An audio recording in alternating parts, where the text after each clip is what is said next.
trust this motherfucker. What he's saying, disassemble. We'll all us disassemble. So that Russia can have all the nuclear weapons in the world and laugh at all of America. We're I can't trust America. Yeah, I wouldn't trust us. I can't watch trust Russia. China. So it's all real hard to understand, like to know if they're true, because them talking so much shit about Russia.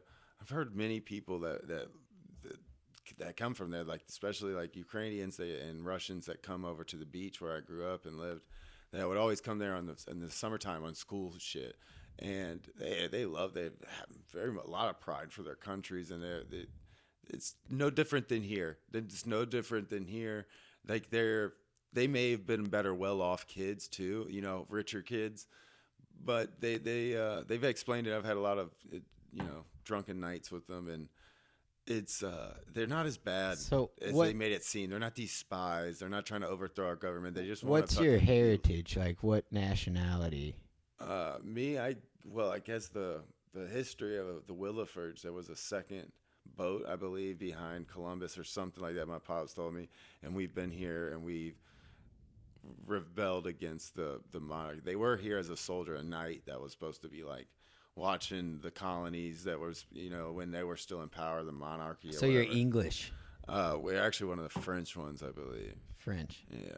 All right. So like, but my mom's. Have you met anyone? Are you like proud about being French or anything? Or have you met anybody from France and been like, dude, I'm French?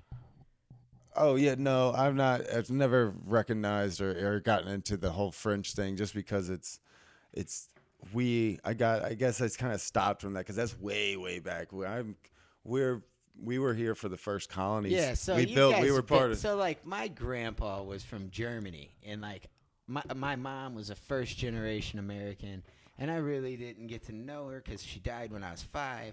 So like all I was told was how like we're German and German. Yeah, German's one of those strong. Yeah, and you're just proud to be fucking German, like the Irish at the fucking arena bar. It's a fucking sea of redheads in there. Just well, I do have Irish. I mean, I know that from the bread. And, my mom and that side, but that's the thing. That's where it veers off because of all the females in the family have always been so different. Like I don't know Pacini, part of that too. My great grandma was a Pacini. This festival I was at is fucking German dude comes up and he's just bulldogging everybody out of the way. He's just like pushing everybody to get to the stage, and they're like, "Oh, he's from Germany," and I was like, "Oh, he's from Germany," and I tapped him on the shoulder and I was like, "Dude, I'm German too," and he looked at me and he goes, "Ha." And he laughed right in my face. And I was like, yeah, I don't think I'll ever tell another German that I'm German. I think I just keep my fucking American mouth shut, I took 2 years of German, and I would like to go there just for the food, because my teacher that we had in high school for German, she was German. She always brought in fucking German food. It was so good all the time. I just went down the rabbit hole on Germany and all of that. Everything that went on before the Holocaust and everything, and it's pretty brutal. Like a lot of the stuff, not the Germans, but everything up until the Holocaust, it was. I don't know. It's one of those ones that people will be like, "Oh, you're anti-Semitic," which I'm not, because I don't care. I'm not. I don't believe, for one, in that Christian religion. I believe much more into the ancient Sumerian, Mesopotamian, Anunnaki kind of thing. It's older. It predates the Bible by thousands of years. It's and you can look when you read the Epic of Gilgamesh and all of the literature that they have and all the cuneiform texts that they've discovered and translated. You can see every major religion comes from it. They just stole a little piece, put some, sugar coated a little bit to make it fit their narrative, and that's what they took off of it. It's all edited by man. Yeah, well, that's the thing, is like whatever they were trying to push. They've supposedly found some crazy shit out there, and it did happen that Saddam Hussein said that they found like the Anunnaki's Stargate or some kind of shit artifact that they had, or what's his name, Gilgamesh's tomb they supposedly found. What do you think about these monoliths? Oh, the ones. Well, somebody, the one guy.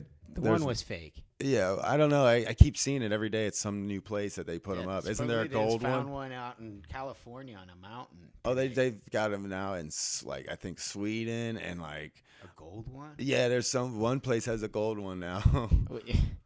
Are these things fucking real? Like, what is this? You know, like, man, I think it's an art group, one of those. they're just gonna come out. Yeah, and be that's like those yeah. people you can go through YouTube and find real creepy, crazy videos that are just like they're art. It's supposedly art.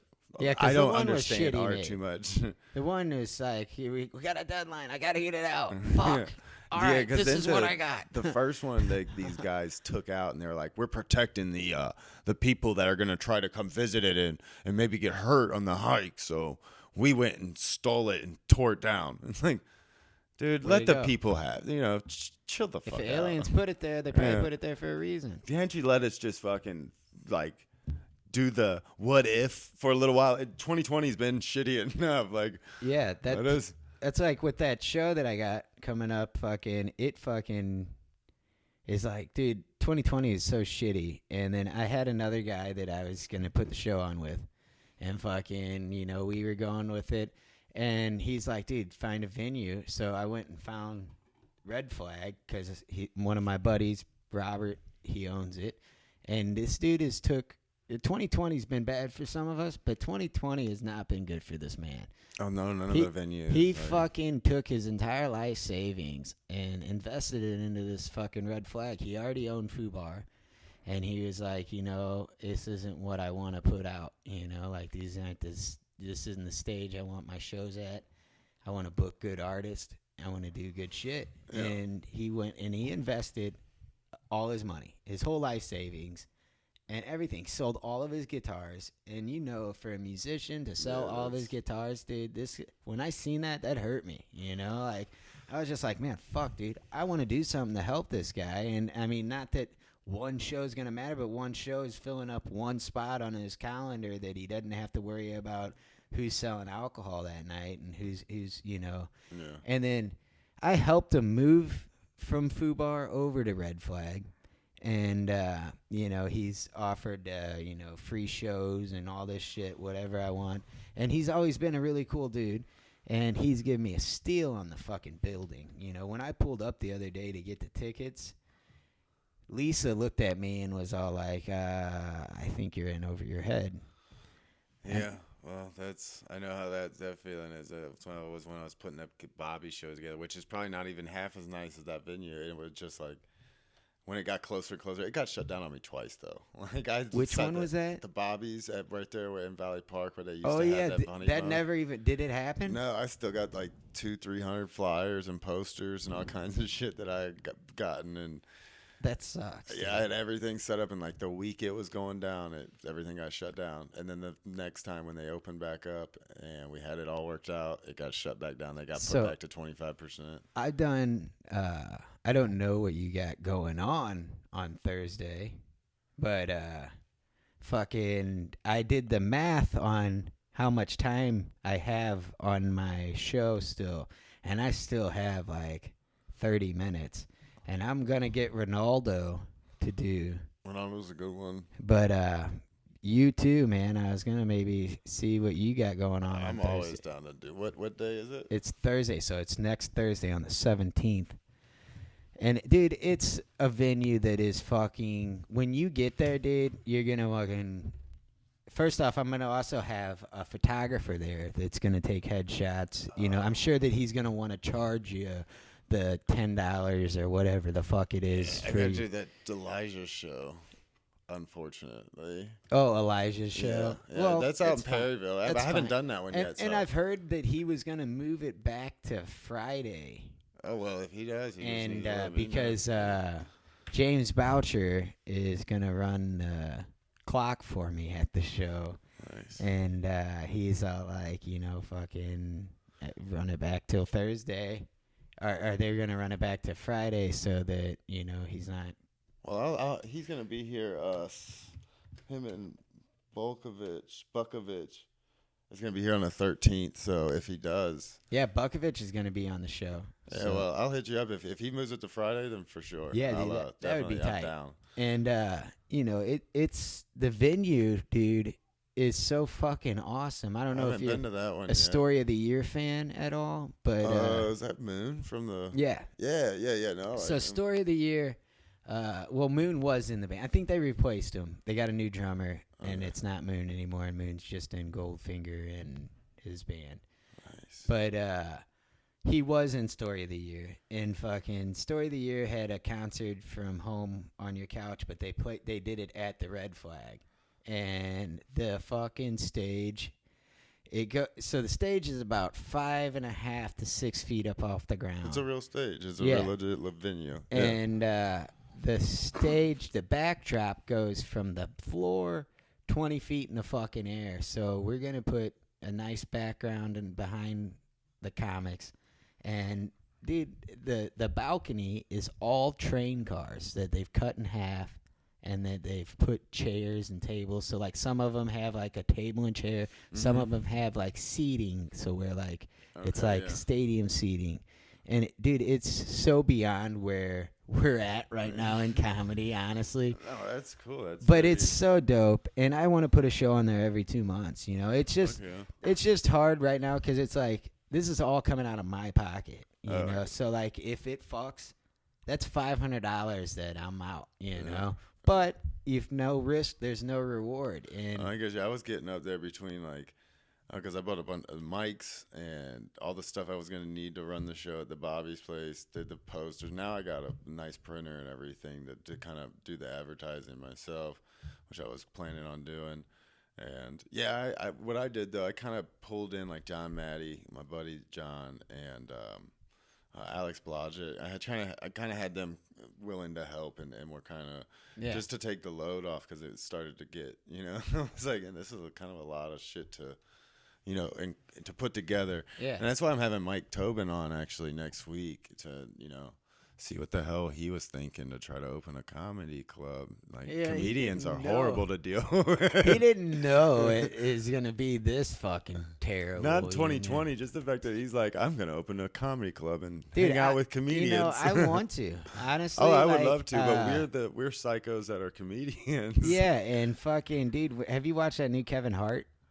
I have not watched the new Kevin. So a lot of people talk shit on it. Have they? But the dude is doing shit that I never thought of. This guy has built a fucking venue in his house. Nice. So his I house, thought about doing that that here. his I could. house has a fucking venue in it, and he has his Not own big stage, enough. and he's sitting there just entertaining a room of probably 50 to 100 people, Didn't and Whitney everybody's Webb- got didn't- masks. Didn't Whitney? What's her name? Fucking. I was watching Tim Dillon, and he was talking about doing a show over at what's the comedian that's got the dark hair? Isn't her name Whitney? Whitney Cummings? I'm so terrible with names. Yeah, me too. I think it's her, but she's got a podcast and everything. But Tim Dillon, they hired Tim Dillon to come there. And he's like, you got a nicer fucking setup than Comedy Central in your basement, and a full stage and lighting and everything. And that's what, like, I was like, dude, how can you hate on somebody whose comedy has built this for this man? Yeah. You know, like, this man is a multi-millionaire. And is he annoying to some people? Yes, he Yeah. is. All right. I don't mind him, but, you know, he seems a little big for his britches some bit. You know, you're just like, man. Well, when you sell out arenas, at yeah, some he point, sells out. that's why I arenas. don't understand how Joe Rogan does it. But I think Joe Rogan's a lot of his fans are. He's like the on my bucket podcast. list. Yeah, you know, dude. like I want to be on the Joe Rogan podcast. I think everybody does if that's in the comedy scene. Yeah, and it's beyond that. Like, I was an MMA fighter, so I was a professional fighter for fucking years.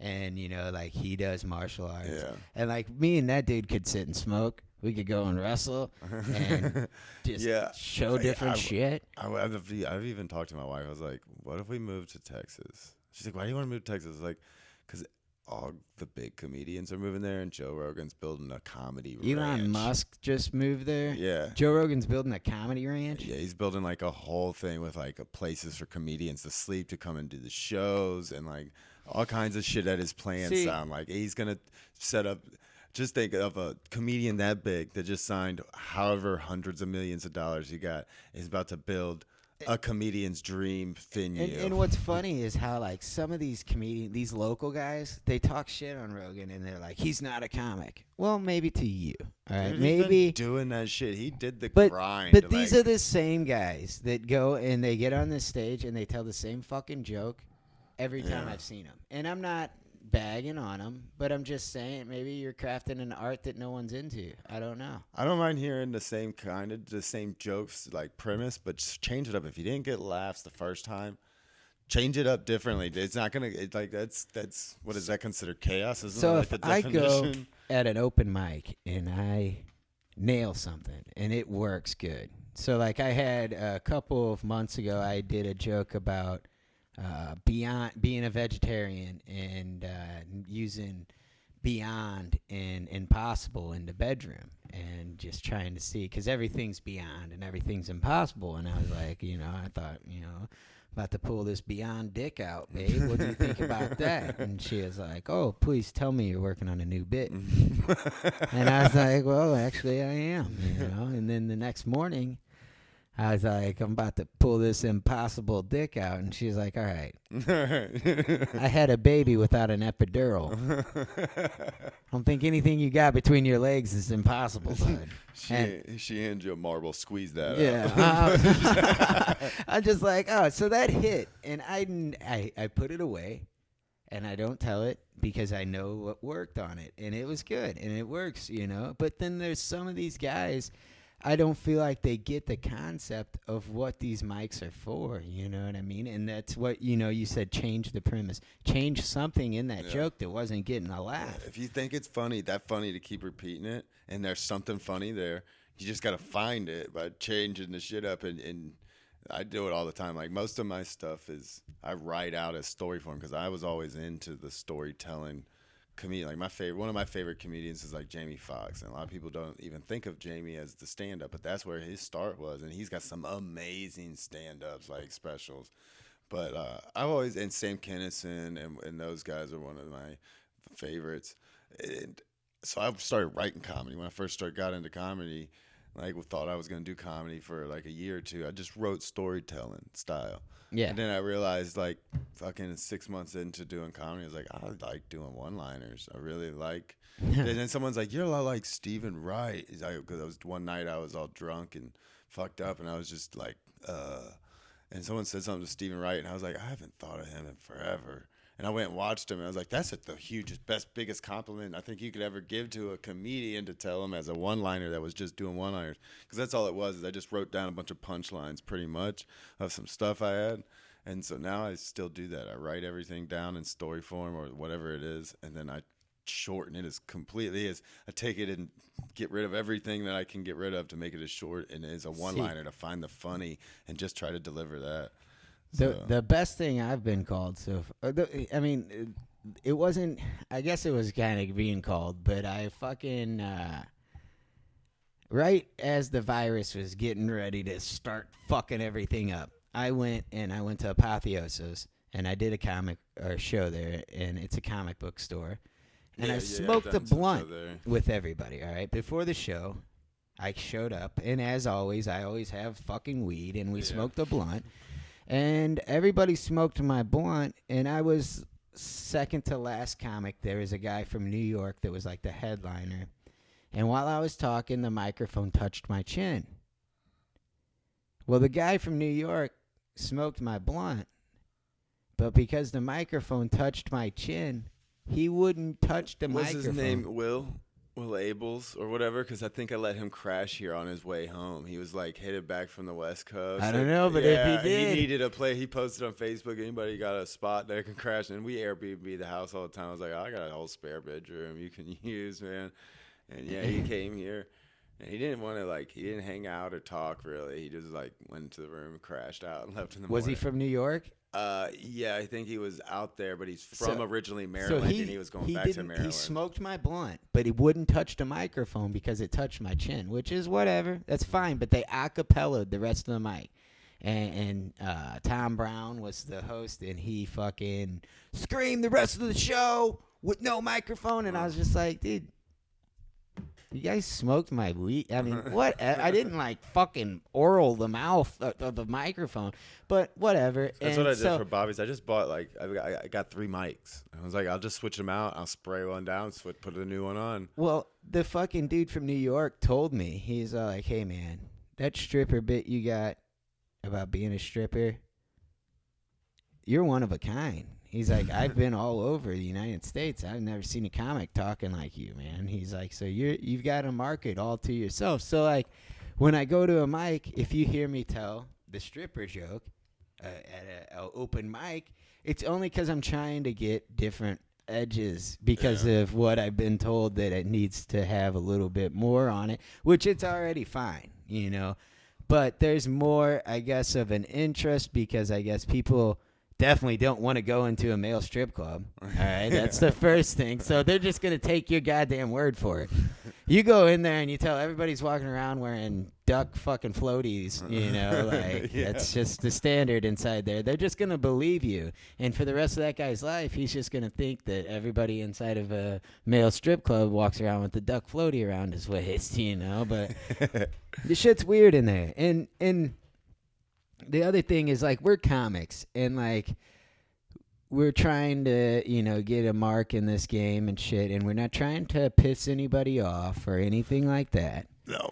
But what is funny is funny. Yeah. And a lot of people lose that. And a lot of people fucking, they're like, they don't see that, you know, like, I in no way, shape, or form hate gay people. No, my real father's gay. One of the first men to marry a man. I give a shit what he does. As long as you love, that's what is awesome on life. I don't care what that guy does in his bathroom. I mean, his bedroom behind closed doors. Bedroom, wherever. As long as I'm, you know, it's not in front of me. I don't care. If I say something's gay, I'm not trying to offend anybody. I'm just don't know any other word used to describe the actions that were going on inside of a male strip club.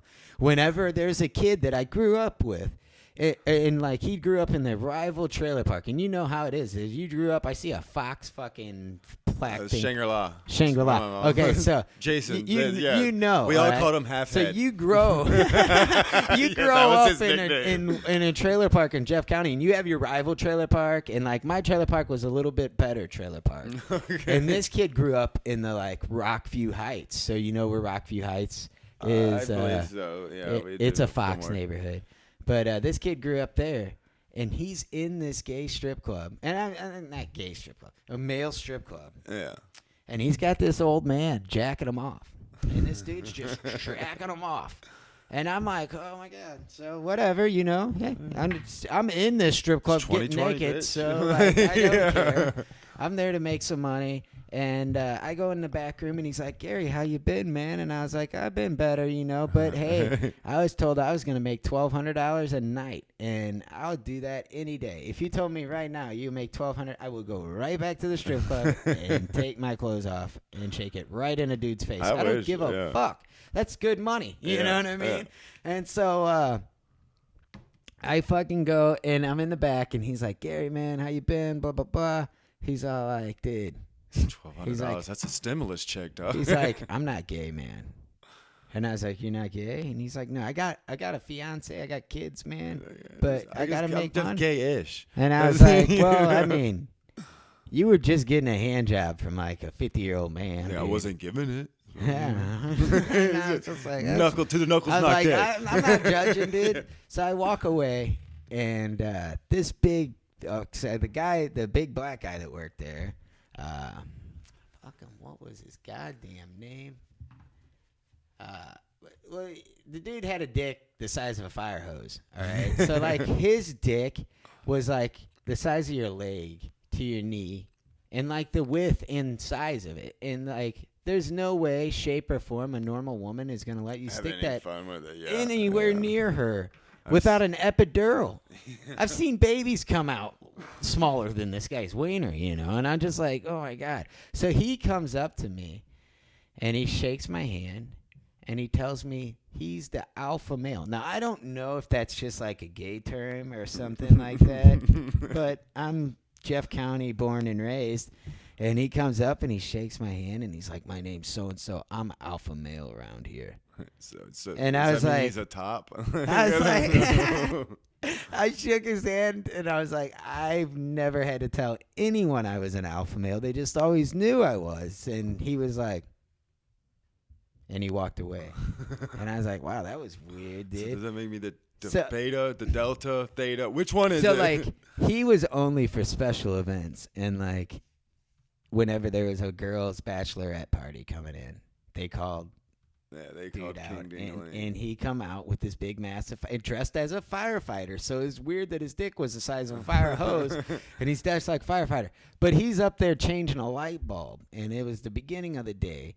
And that's old man, you know, where I was like, was your dad's dick big? That really happened. That really was said to me. And so this old man was all like, so-and-so's got a dick the size of a fire hose. And you're hotter than he is. And I was all like, oh, thank you, man. I mean, it's just weird, you know. It's whatever. Not all about size. Yeah. It was so weird, dude. Because, like, so when I went to that job, my buddy that was there at the bar giving out all that money, he's well-connected guy. And so I didn't tell him, hey, buddy, I'm getting ready to go work at a male strip club because that's gay. Yeah. And that was gay, all right? And I just was like, fuck, man. I'm going to work at Pops tonight. And he's like, they're not gonna see me. he's so. like, you, and I said Pops because he hates Pops. He's a rapper, and he was thrown out of Pops. So like he hates Pops because he sold so many tickets for him, and they kicked him out. And how dare them? And they called the cops on him. You know the guy. You probably know. I know how Pops did my boy Antonio back in the day. ATG. So I just used Pops as my go-to, knowing he would never go there to look for me. So I said I was working at Pops, and he was like, dude, open your mouth.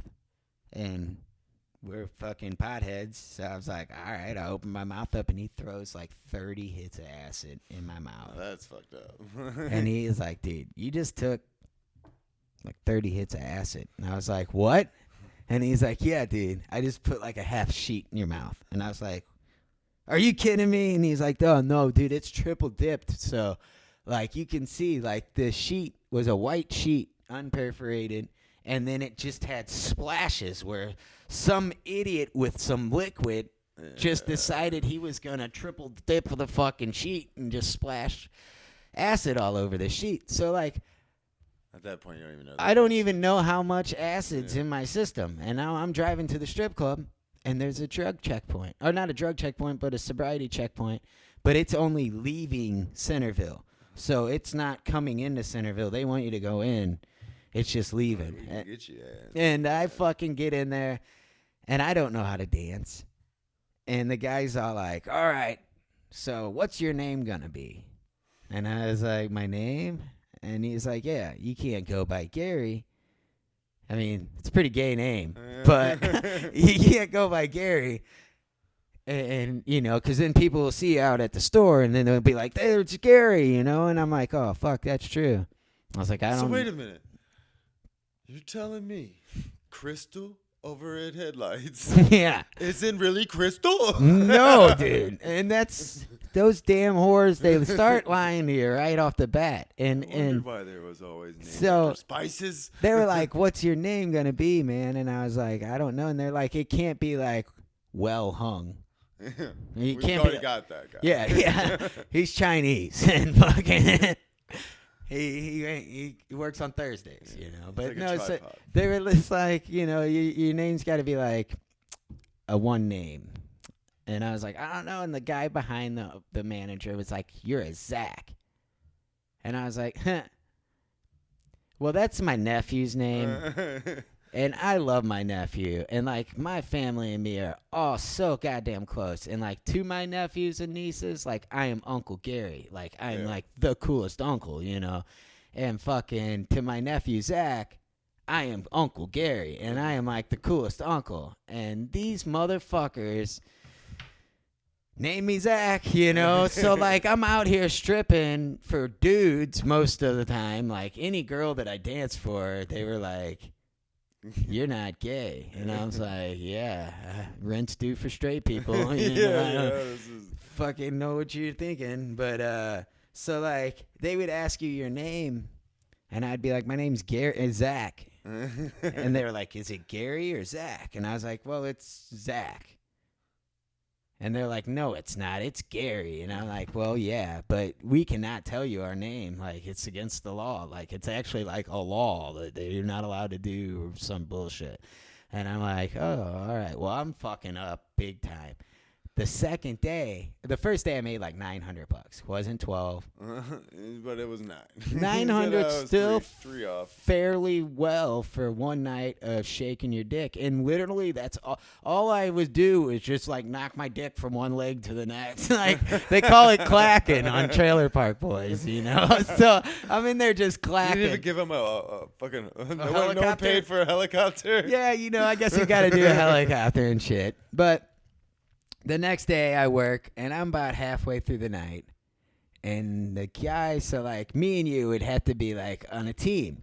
So like you would get one side of the stage, and I'd get the other, and then one song would be over, and we'd switch, and I'd go to the other side of the stage, and you'd go to the other side. And so the guy that I was on stage with comes up to me, and he's so excited. And he's like, dude, great news. We just got bought. And I was like, what? And he's like, don't worry. You don't have to do nothing with the customer, but either I've got to suck your dick or you're going to have to suck mine. And I was like, I'm not gay, dude. $1,200? I can be gay for a couple minutes. I was like, I'm not gay, dude. And he's like, you're sucking mine. You're not gay? Yeah, you're definitely going to blow me. Yeah. And he's all like, did you tell the manager? And I was like, well, he knew that right off the bat. As soon as I started talking to him, he told me that I wasn't gay. And I told him the same thing I told the girl, is that rent's due for straight people. And he was like, I love your attitude. And he's like, get in there and shake yeah, that thing. yeah. And fucking, so I go in there and fucking the manager's office, and he's all like, oh, so you're not willing to do private dances for the customer? And I was like, well, that's prostitution. And you can't say those words inside of a strip club without everything getting real weird. And fucking, they were like, oh, well, then you have to leave. Wait a minute, wait. And I was like, okay, so like. Can I get the tips off the stage? Yeah, like, what? And I walk out, and as fate will have it, you know, like, I've always wanted a Porsche 911. Like, my entire life. Since I was a little kid, I played Need for Speed. And they had drove the Porsche, and I always wanted to get a Porsche because it was like the second fastest car, and it was really a cool-ass car at the time. And I walk out of the strip club, and there's a brand-new Porsche 911, baby blue. And the dude that's Porsche, I'm pretty sure I know who it was because the guy wrapped a $20 bill around my wiener.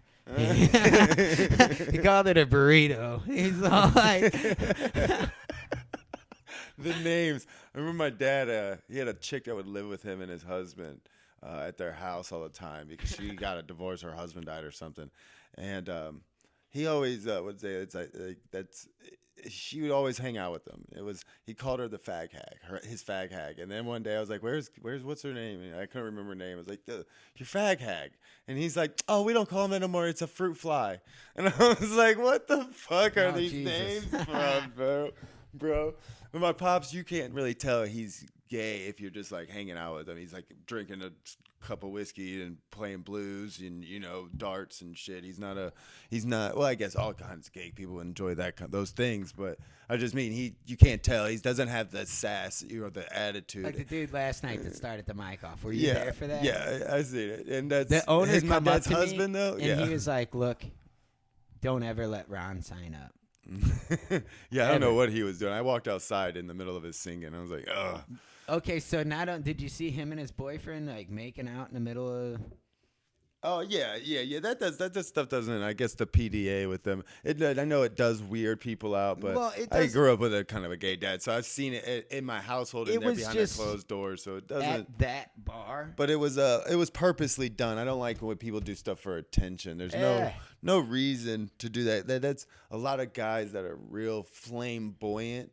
I've had friends that came out of the closet and they turned all this flamboyant, but only when we were out in public around a group of people. And then when we were at then in my old garage fucking smoking shit, they're like, bro, this, dude. I was like, you're one of us. I never Dude. would say you're not different, but why do you do that now? Just because you don't have to tell anybody you're gay. Nobody cares. That's what I don't get. It's like, no one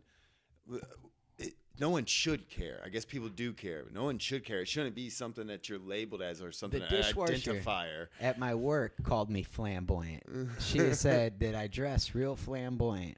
I used to always hear it because one of my favorite rappers was Big L, and he was like, I guess one of his gangs or some shit that he had to do was he'd always represent flamboyant, and I was like, I always thought that was a gay thing. So Yeah, I thought that she was saying that I was gay, and I was like, what? Like, I walked away from the situation, and I was just like, dude. I went home, and I was like, babe, the fucking dishwasher said that I dress flamboyant, and she was like, what the fuck does that mean? I don't know, but I'm starting to strip tomorrow. And yeah, I was just like, yeah, fucking, this job's just not working for me. I'm gonna have to go to the strip club, and fucking the ding ding dirty dancer, But that job was weird, man. And that's what I was getting at was whenever I would tell that joke at the beginning, as I said, have you ever heard somebody tell you they swear that they're not gay? And you just know that the next thing that's coming out of their mouth is probably going to be some of the gayest shit you've ever heard in your life. And that's just a funny way to deliver the stripper part. Yeah. But then when I've done that and I've said that, they were, I've had comics come up to me and that they weren't gay themselves, but they were like, dude, that's extremely offensive. And I was like, what? They're like, dude, the way you're like, I'm not gay. Oh, the next thing yeah. That the people look for stuff to be offended by for the attention, I feel, nowadays, instead of just minding, enjoy it for what it is or leave. I'm like, what? Yeah, like it's not. You get around in a gay bar. I went with my dad. They all say it. They all call each other. It's just like I ain't gonna drop the N word, but I'm not gonna I'm not gonna go to a gay bar and say the F word. It's just not gonna be my. Just for one, I have respect, and two, I don't get it. I can't label them people like that. I grew up with a black stepdad and a gay real dad. Was culturally, I don't see the lines. And I got rid of my white privilege, and as soon as I fucking did the dreads, they were like, step out of the car. I smell marijuana every time. They're like, easy target. No, yeah. But I seen how they treated my stepdad, the way it went growing up. Like, he would get pulled over all the time. We definitely fit the description of people most likely to get fucked with. Me and you are definitely not traveling with anything large on us. No, I don't know. I don't. Yeah, no, I don't. I do carry herb on me, but at this point, if they it's get legal me with herb everywhere. Yeah, even if they try to push anything, I'm just like, whatever. Like, give me my ticket. At that point, I'm just like, come on, I got shit to do today. I got a job. Unlike you, I've been in some. What's the stickiest situation that you've been in? On the road, like traveling. We went to my bachelor party 2 years ago to Colorado for my bachelor. We did a big, huge weed and dispensary tour grows and a bunch of grow ops. We took this big party bus and they did a big tour thing. And so we bought a bunch of different, a bunch of stuff. Went to all the dispensaries, spent, maybe $500-600 between myself and then my buddies did too. And we got pulled over on the way back in Kansas, and we all got pulled out of the car, and they started searching. Well, my boy had half all of his stuff in this book bag that you could lock, like it had a lock on it. And while we're standing outside, cops like, you two get back in the car, and he pointed at me, you get in here, come over here. I was like, I'm the one? It's me? He's like, open the bag. I was like, it's not my bag. I don't know the fucking code. He's like, don't play with me. Don't lie. He's like, I'm not. As long as there's not pounds in here, you're gonna tear everything up and dump it on the road. I was like, that's awesome, but it's not mine. Like, I don't know the lock. Whose is it? I was like, I'm not doing that. I was like, I'm not a snitch now. I'll go to the van and I'll tell them to come here. I was like, I'll tell whoever it is. I was like, I'm not telling you who it is. And it was my brother-in-law, and he owns a big business in fucking Virginia Beach, electrical business, and So I know he was shitting his pants. My other buddy, he's got a bunch of tats, like he does tattoos, and so he's dealt with police before, but never been to jail. So they're both up there. I'm like, fuck, I'm going to jail. And then I start thinking, oh shit, I'm out here for my bachelor party. I'm getting ready to go to Mexico to get married. That we just spent thousands of dollars for this destination wedding. If I get busted, yeah, my wife's gonna kill me. And luckily, they just made us dump, and they didn't even just what was in that bag. I had a suitcase that was still full of shit, and so did Matt. So we split it all up, and they're like, "You're gonna go to the next exit and throw the trash away." So we went there and threw some trash away, and yeah, they made us throw all kinds of. So there's probably a good fucking quarter pound, a half pound of just altogether it would be considered because we had so much dabs, a bunch of waxes and edibles and everything. So I was traveling through Kansas, I was a transporter, so I was going back many a times. I would make anywhere from 12 to 14 trips a year back and forth to Colorado and back to St. Louis. And started getting into the L game, and we'd have like 50,000 hits of L in our car. And we go got pulling Bibles. up. What are you, a fucking salesman? So we go pulling up to this checkpoint, and it says drug checkpoint, K9 unit ahead. You know, the fake bullshit. Yeah. But they have K9s can't smell acid. They have. Well, we still had a bunch of weed on us, so we were just fucked. And fucking, they had a cop on the side of the road, and then they had an SUV with the back gate opened up on it, and that fucking fake cop. It was just a fake checkpoint. My buddy's like 54 years old, and he's losing it. He's crying. And I was like, dude, what the fuck are you doing? He's driving. And he's like, I just don't want to go to prison. I got a kid. And I was like, dude, I got kids. Yeah. Plural, bro. I was like, you pull up here crying, we're going to be pulled over to the side of the road, and we're going to go to prison for the rest of our lives. You know, like, don't. And he's like, all right. I was like, dude, suck it up. And we drove through, and it was fine. But same guy, me and him and another one of my friends were driving through Virginia. And we had... Oh, they'll throw the book at your ass, too, out there. Oh, I've lived there. We had about 25,000 hits of L. We just had a bottle with... It's like a e-juice bottle for vapor cigarettes. You know, the vapor bottles. Oh, yeah. It was full of acid. Yeah. And it wasn't full of e-juice. And fucking... We get in a hippie fight at the festival, and you know how it goes. When you've been with three guys for 4 days, eventually everybody starts getting tired of each other. And so we're driving, and my buddy's got a Subaru, and it's a fucking fast one, and he's just gunning it down the back roads up in the mountains, and we're just fucking ripping it. It's like we're going through the Shire. You know, it's all nice, grassy mountains, and it's all pretty. And you expect Frodo Baggins to come out of nowhere, but there's a drug checkpoint because we had just left the festival. We shouldn't have fired up the blunt so fast, you know. We should have. I mean, it wouldn't have mattered. We would have gotten fucked with probably anyway. But we go gunning through, and the cop's in the middle of the road with the fucking German Shepherd, and he's just like, "You pull on over there," and we were like, "Oh fuck!" So and I took 5 cars back, you. I took the goddamn joint and just flicked it on my buddy's Subaru floor because them floor mats are big, thick, rubbery-ass floor mats. And I flicked the joint onto the floor mat, and I stepped it out real fast. And he's like, all right, everybody that's had drug charges, step to the back of the car. Anybody without drug charges, go to the front. And, like, there's, like, maybe 8 cars pulled over on the side of the road, and I am the only one at the front of their car. And I know I'm the only one without a drug charge. So I'm standing here looking at all these motherfuckers, and I'm just like, huh, that's hilarious. And they're like, you all right? And I was like, yeah, dude, it's cold because we're in the mountains. We just left the festival grounds, so it was on a plain field in the summertime. And now we're up in the high elevations of the mountains, and it's cold. And I'm fucking shivering. And he's all like, you got a coat in the car? And I was like, dude, if you see a coat in there, I'll take it. And he's like, well, what if there's something in the pockets? I was like, I'll take any charge for anything that's in any of those pockets.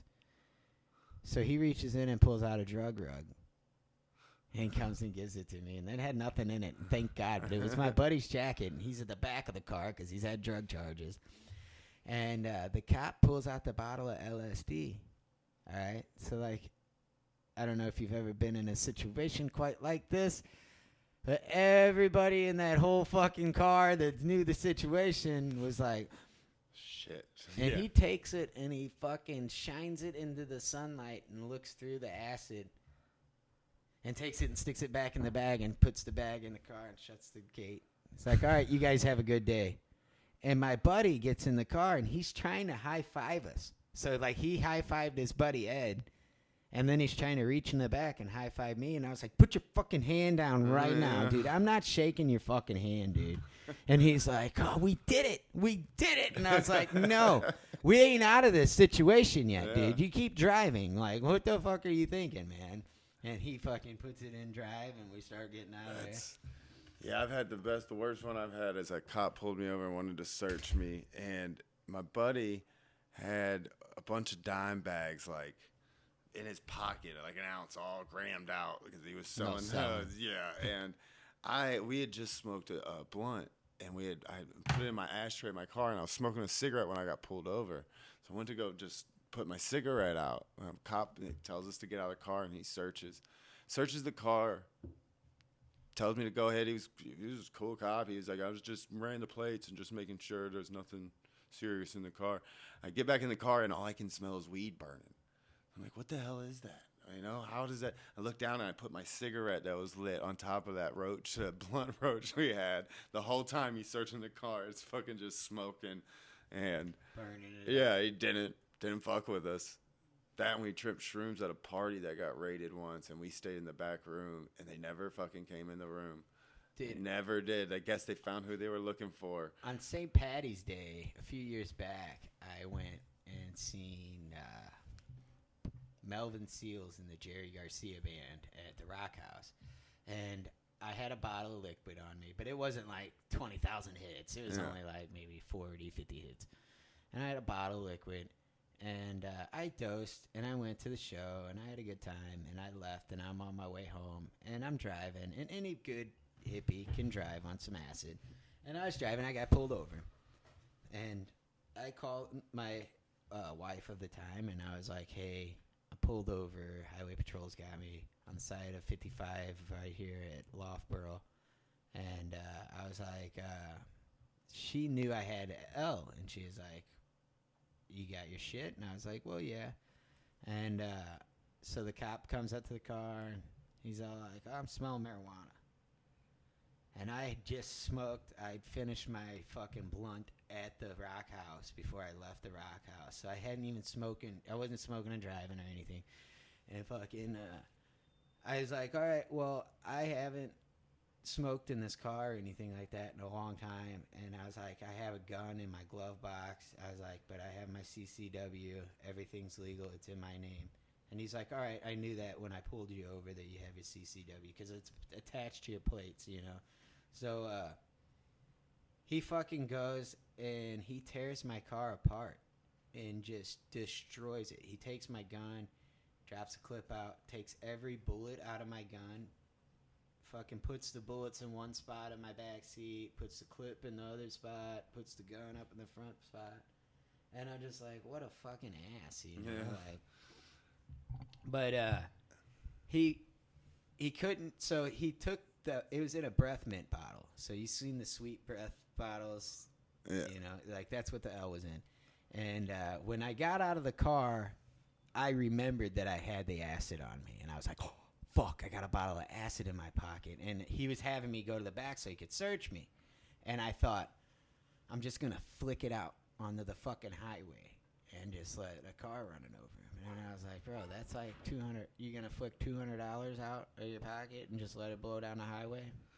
Yeah. And I've been in situations where cops sat there and let us walk away with 20,000 hits and had no clue that that's what they had in their hand. I think someone just came in. Yeah, it's my wife. So I was sitting there and fucking this motherfucker takes my acid and pulls it out, sets it on my spoiler of my car, takes my cell phone out, puts everything up. When he's putting everything on the back of the car, he knocks the bottle of acid over.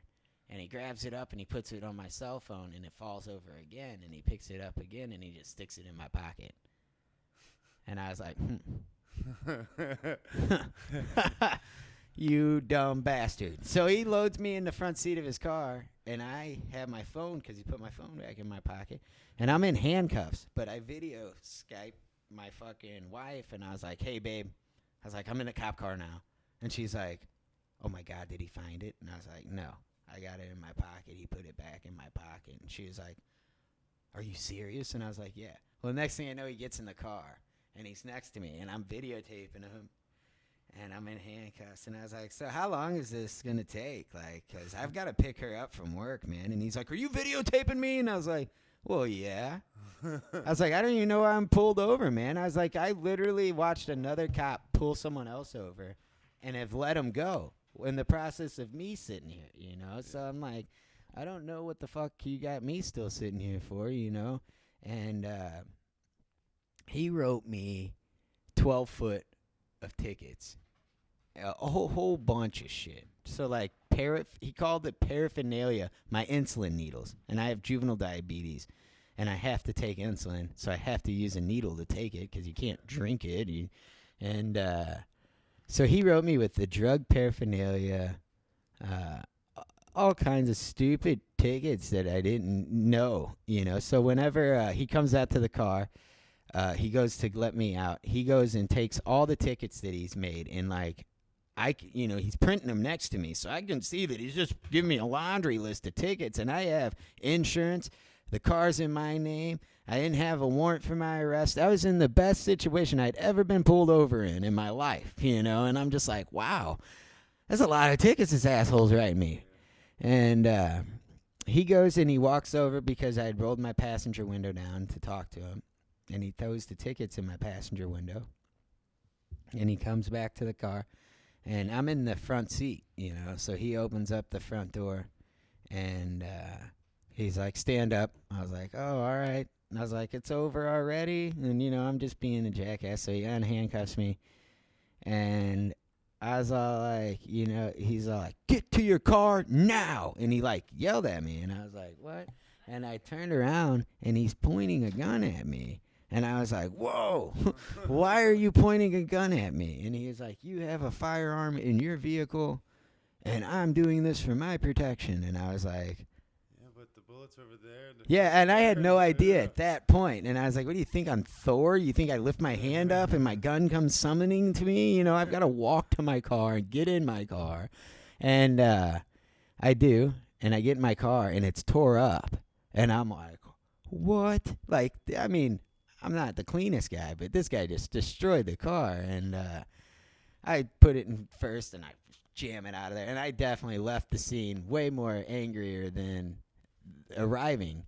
But fast forward, like 3 days later, I'm on the back roads in Jeff County in High Ridge, and he is attending to a car accident.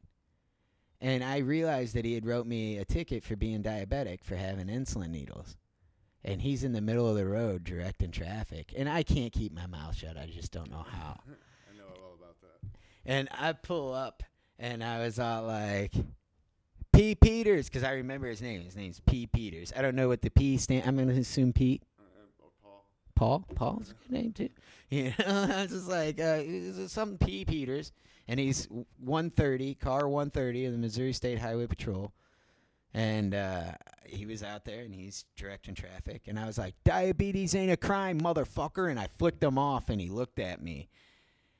And I was like, what are you doing? You're an idiot. Like, you want to make an enemy with this cop, and you done did it now, you know? Like, man, I wish I wouldn't have done that. But it's still pretty funny, you know? Like, Until he pulls you over again. yeah, I just He's like, oh. I stay away from the police. You know, that's my best Yeah, bet. we try to do the same thing.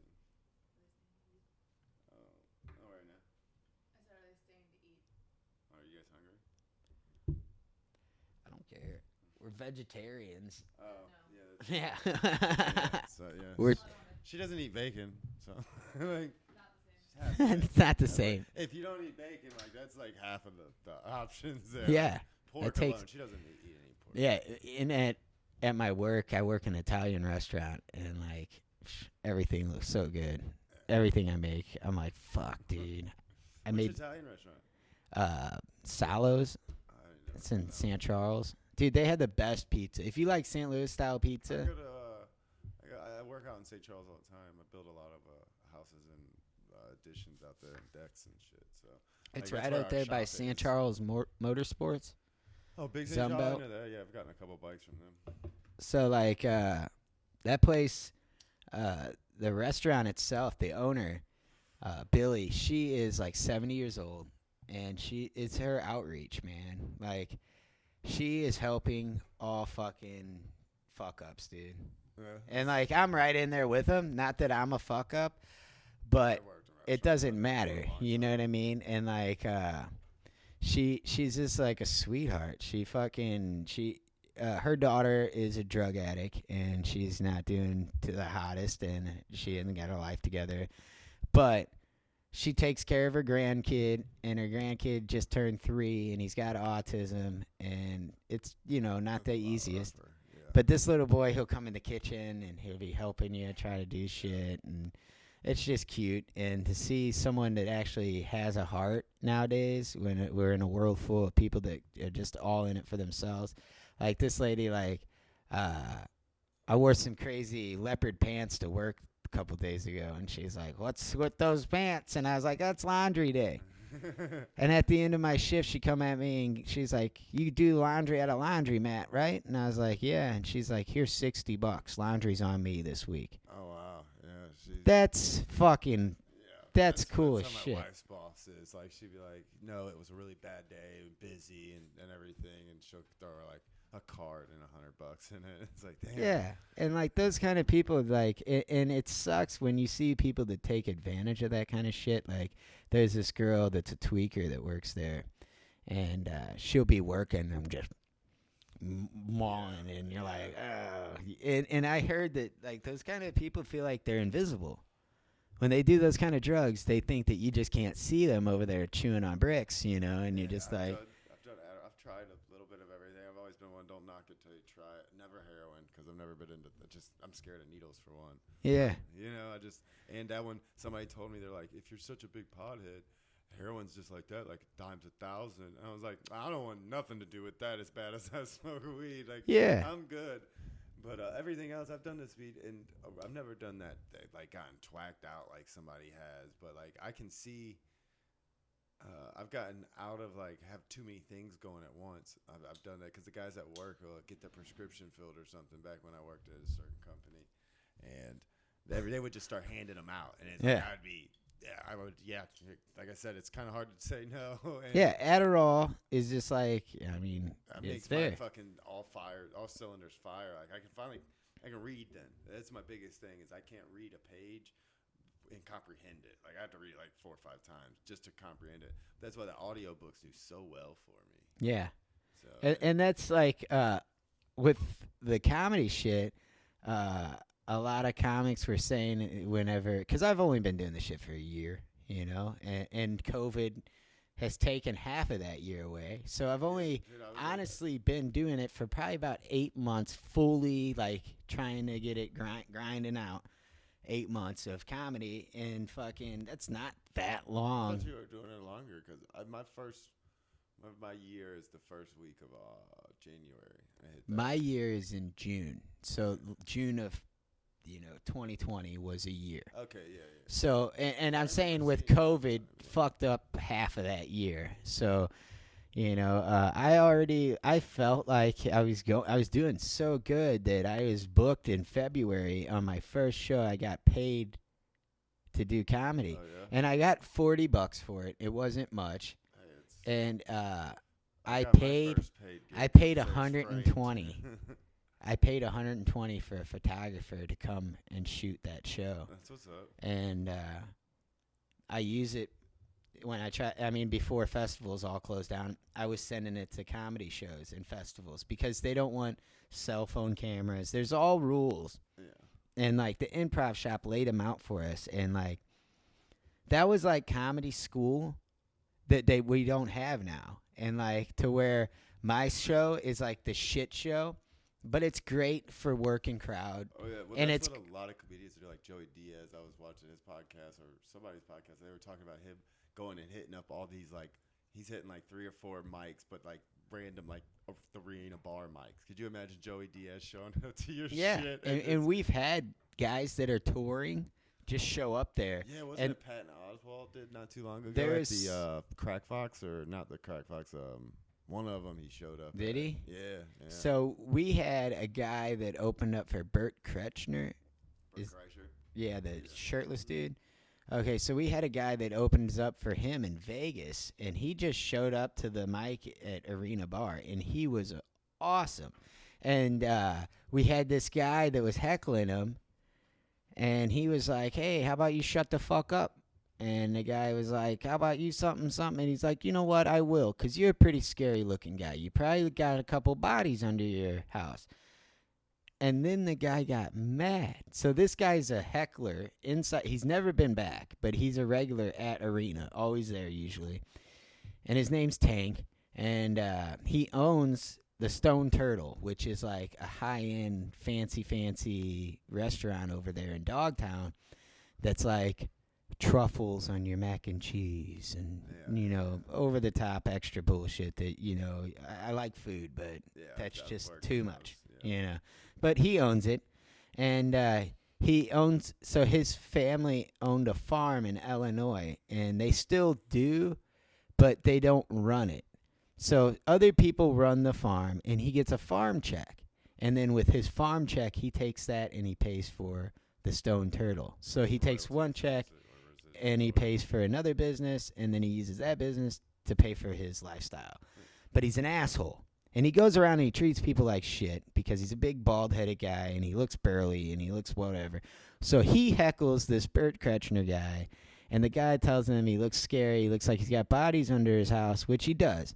So the guy goes outside, and he's outside and he's talking through the window and he's pointing and he's saying fucking threats. And he's like, wow, I feel like this scary guy's now made it to the outside. He's outside. Yeah, he's pointing at me. And he's like, my brothers used to make fun of me, and this reminds me of my fucking bro. I'm going home, and I ain't taking this shit. And he goes back to his house, and he's texts the owner of the bar, and he's like, I don't have to put up with that kind of harassment. That's how my brothers used to treat me, and all this bullshit. And I'm just like, really? Like, I thought it was funny. And when you're a heckling, you're asking for it. Yeah, that's the. I haven't had to deal with but so many hecklers. Like the worst was at Helium one night, and the guys that were performing on the main stage came over to try to do like the bucket night just to do some shit, and they cut their shit short at like 2 minutes. They cut theirs off, and Because of hecklers? Yeah, well, it was this this table of people that came there for their birthday on a bucket night for their birthday, balloons, and they're on Instagram Live or whatever it is, and they're Stupid fucking shit. talking and being all loud and joking with each other. And Teal Pierce even said, "Oh, is it somebody's birthday? Oh, my birthday was recently, and I wish y'all would shut the fuck up." That was Teal Pierce. I Yeah. got that one. So and at this point, I wouldn't not they wouldn't call my name. And I was like second to last finally, and I at that point was like, "Oh." I was pissed. So I come up there and I started with like, can I tell you guys want to hear some jokes? And some of them was like, yeah. And as soon as I heard them start speaking, I was like, can I tell some fucking jokes? I just went in on them, like just yelled. Yeah. That's all they wanted. They just wanted to be part of the show in a way. But luckily it was that crowd, because I was like, I'm gonna fucking. Like I dropped it was like these bitches. You ever see someone just try to, like Bukovich, he's going to be on your mic here in a few days. Yeah.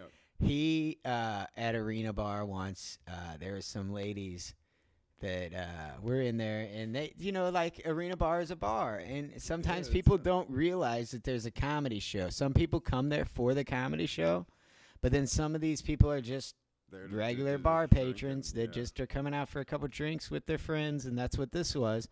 And these ladies fucking were rude, and Bukovich thought that he had something to say to him, and he said something, and they got fired up.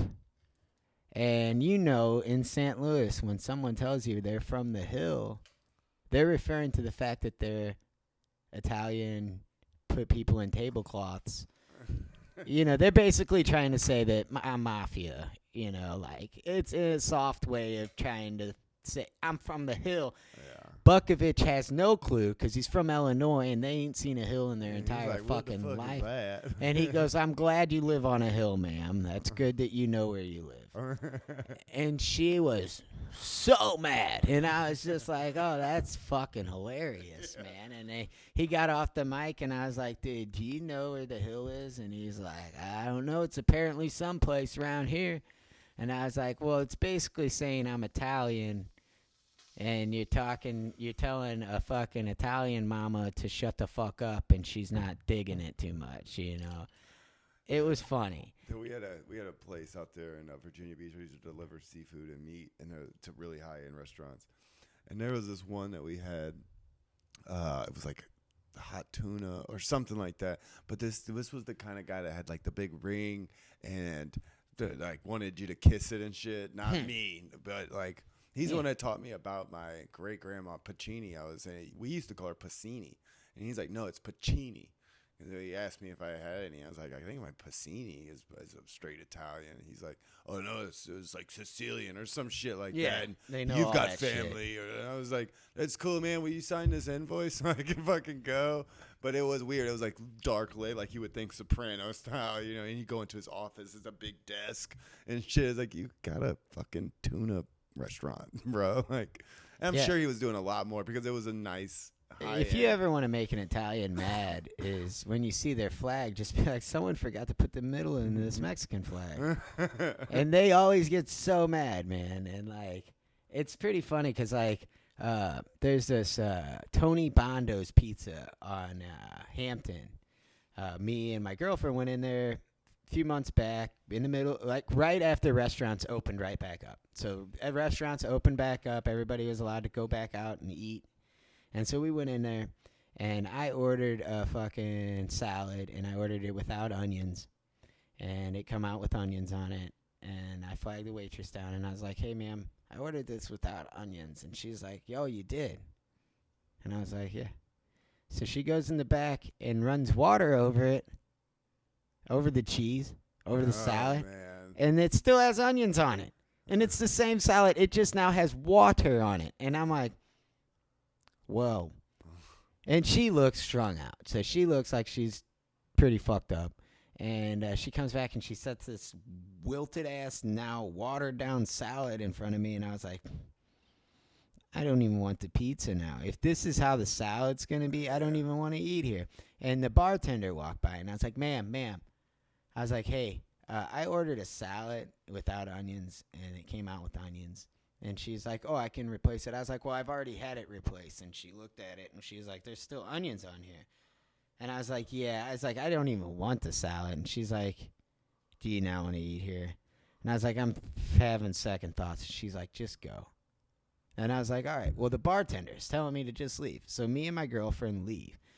Well, as fate would have it, my wallet fell out of my pocket while I was sitting at the table. So the crackhead waitress takes my credit card out of my wallet. And runs the tab. Runs it for $60. And I'm driving down the road, and my phone dings. And my phone says, I don't know. Just pick up the bumps. My phone says, your card just got ran for $60 at Tony Bondo's Pizza. Instantly, I said, and turn around right there on Hampton. And I was like, oh, fuck no. So I call up there, and I was like, hey, did I leave my wallet in there? And they're like, no, you sure did. I was like, oh, all right. I pull up, and I'm crazy. I'm not going to lie. I fucking lose my cool. And I lost my cool. And I didn't realize that I lost my cool until I was grabbing this old man up behind the counter, and I touched the counter. You ever realize where you're like, okay, this is probably crossing the line where I just put my fingerprints into a situation where I shouldn't be behind the counter of this restaurant? Yeah. But I had like 4 hits of acid in that wallet, and it was some really good fucking Timothy Leary acid. And I wanted my motherfucking wallet. You know, it Yeah. had my credit card in it, which is the ID. only way that people were they weren't accepting cash when the fucking virus first. You know, when you were, it was like you might as well just keep your cash in your pocket and just run your card for everything. And I was like, dude, you ran my credit card when I left here. And he's like, no, I didn't. Now it's the old man that runs the restaurant, that owns the restaurant. And he's like, I didn't run your credit card. I was like, well, yeah, you did. And he's like, why do you say that? And I was like, well, right here on my phone. Tony Bono's Pizza. $60. I was like, now, it's me and my girlfriend. If you wanted to charge me for the food that I didn't eat that I might have ordered, but you guys couldn't even not get onions on your salad right, so I just didn't even want to try your pizza. And I was like, if you would have charged me $30, whatever, I could have seen that. But $60 is insane, you know, like you couldn't order that. I mean, that's a lot of fucking pizza to order, you know. And he's like, I didn't do that. I was like, all right, well, the cops are on their way, and, you know, this is the last place, and you had to have run my card when I was gone because I wasn't even here. And he's like, all right, you fucking punk, call the cops. And I'd already went behind, and we'd gotten in a shoving match. And I might not have a leg to stand on. yeah, well, I left and I went to Target, and my girlfriend stayed over there, and she acted like she was on the phone with the cops, and she actually never called the cops. And the guy comes out of the restaurant, and he's got my wallet, and he gives my wallet to my girlfriend, and he's all like, sorry about that, found it in the trash can in the back. Oh, wow. And I was like... And she called me, and she's like, babe, they gave me your wallet. And I seen it. You know, I'm sitting in Target's parking lot facing this restaurant. And so I come flying over there, and I was like, yeah, you fucking thief. I was like, you steal from me again? I was like, I'll make sure your fucking business burns to the ground. And he said something to me, and I called him a wop. I was like, you stupid fucking wop. And he got so mad. This old man jumps over a table and just wipes out, just falls onto the ground. And my girlfriend is clueless, and she was like, I really don't know what WAP means, but it made him so mad. And I was like, oh, that was a very, very racial term for an Italian, you know, and I probably shouldn't have said it, but fuck him. Yeah. You know, and I wrote a bad review on their page, as any self-respecting white person does. Yeah. Fuck. And the next day, the son calls me, and he's all like, hey, I understand that something happened at the restaurant. And I was like, yeah, you're thieves. And he's like, thieves? And I was like, yeah. I don't know what else you would call it, but I just like drank a drink out of a soda and ordered a salad, didn't take a bite out of the salad because it couldn't get it right. And I told him that it had onions, and I asked for no onions, you know, the whole deal. Yeah. And he was like, well, I'm sorry, but I assure you that they didn't run your card with intentions of stealing from you. And I was like, well, I don't know what else you would call that. Yeah. But I was gone, and I never got any of the food. Plausible deniability. Took my wallet off a table that fell out of my pocket. Yeah. And ran a credit card. Like, I mean, I don't know. But that's Tony Bono's Pizza on Hampton. Make sure you do not go there. Bad review, bitch. Bad review. Fuck that. That's stealing, you know? Like, and I'm too good of a person to have that kind of shit happen to me, man. Like, 0 stars. Yeah. Fucking. That should be an option, in all honesty. But yeah, if you're going to eat pizza on Hampton, I'd go to Louis because they got that Chicago style. Yeah. I'm a big. We have fucking Papa John's is the closest, and they got cheap ass 50% off all the time. So I can get that every now and again. We go out. I'm a big pizza head. I'm an East Coast guy. I love fucking like New York style. Yeah, I used to work at Ferrero's over there in South County. Pizza Head is really good in St. Louis. It's on Grand, but it's a vegetarian pizza restaurant, and they're vegan too, but their vegetarian pizza is really good. But I banned from there. So Mauricio's downtown. Have you ever been there? You'd have to ask my wife. She's the one. So that picks out all the Mauricio's places. is all New York, and it's all big giant slices of pizza. Mauricio's, And pizza's like $20 maybe, and it's like this big, bro. Oh, And yeah. the fucking slices are huge, and it's the best New York style. I can pizza. make an amazing pizza too. I've worked at those. I've worked at so many restaurants, dude. That was the pizza guy. I just have so much fun throwing dough. Yeah, the pizza restaurant. I mean, it's an Italian restaurant, but they sell a lot of pizzas there. Yeah, If they don't roll their dough, they don't throw their dough. They roll it, yeah. and and it's a rolling technique that. I'd use a roller here and there. Like, 60 but, years in the they've been. beginning, I'll do it a few times and then get that bitch.